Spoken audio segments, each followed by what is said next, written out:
di Palembang.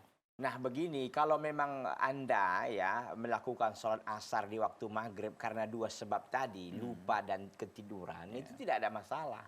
Bagi orang yang lupa dan ketiduran, memang waktunya dia waktu ingat itu. Waktu dia ingat kapan begitu. Tapi kalau memang tidak begitu, artinya bukan karena lupa dan bukan juga karena ketiduran, maka Anda berdosa. Nah begitu, dan tidak ada qadha sholat ya. Tidak ada qadha sholat dalam pengertian nantilah diqadha, nggak ada. Kalau Anda ingat waktu itu memang ya sekarang dilaksanakan, nggak boleh diakhirkan sampai keluar waktunya. Jadi ini berbahaya begitu. Jadi ibadah sholat ini kan kata para ulama umut ta'at, induknya ketaatan, ahamut ta'at, ketaatan yang paling penting. Karena sholat ini kalau sudah dikerjakan, yang lain akan ikut ini.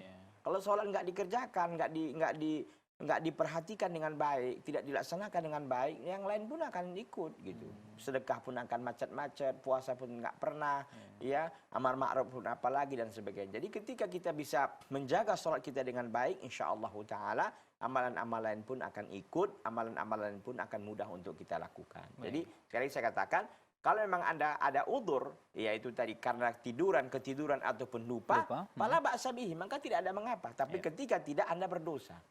Demikian wallahu taala.